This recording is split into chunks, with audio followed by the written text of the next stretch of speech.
原住民的生活到底有多爽？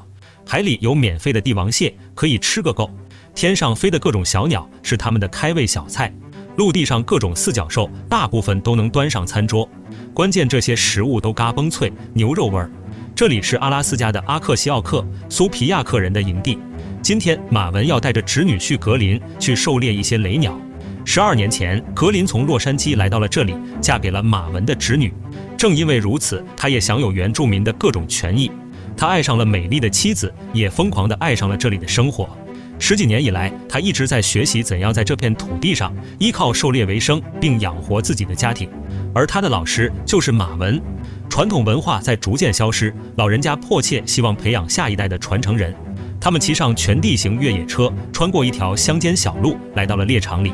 阿克西奥克此时还没下雪，到处都是枯黄的干草和灌木，非常容易发现羽毛刚刚变成白色的雷鸟。这可能是一年当中狩猎它们的最佳时机。走进荒野没多久，他们就发现了目标。格林摆了好几个贼帅的姿势，可他刚想开火，雷鸟就提前飞了起来。结果费了半天劲也没打中。不过雷鸟是飞不了多远的，只要顺着它飞走的方向去找，应该就还有机会。果然，他们的推断没错，雷鸟再次出现在视野之中。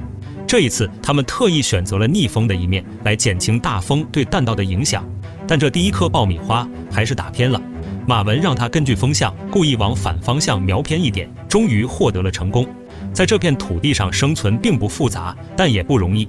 雷鸟只有胸口有一些肉，但好巧不巧，格林偏偏打在了这要命的地方。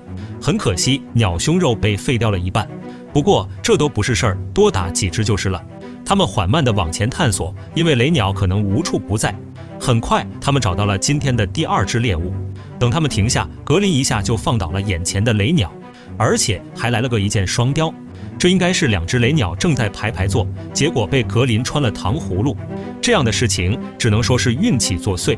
然而他们的好运并没有就此结束。师徒2人继续往前走，来到了一个小山坡下，上面的灌木丛里竟然藏着一只鹿，而且还是一只雄性，猎人可以合法狩猎。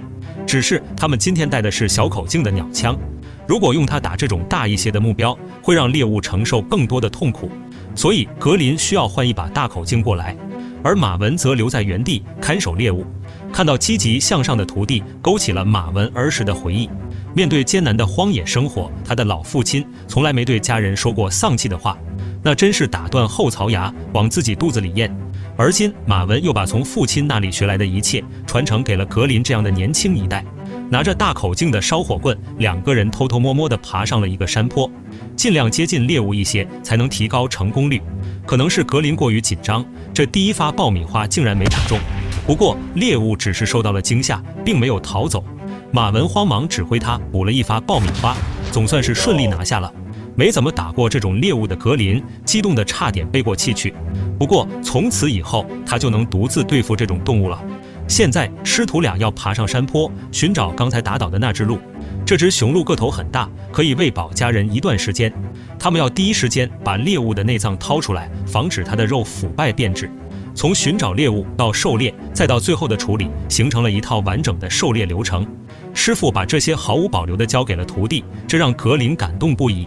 除了自己的爸爸妈妈，可能也就马文对自己这么好了。晚上，他们用新鲜的肉做了一桌子的硬菜。之前生活在大城市的时候，格林因为肤色和穷受尽了排挤，而在这里完全不同，人们不会用财富和肤色来衡量一个人。只要你肯学，不懒惰，总能闯出一片属于自己的天地。狩猎是猎人获取食物的主要途径。生活在阿拉斯加伊利亚姆纳湖的乔尔一家，此时也在寻找冬季的食物。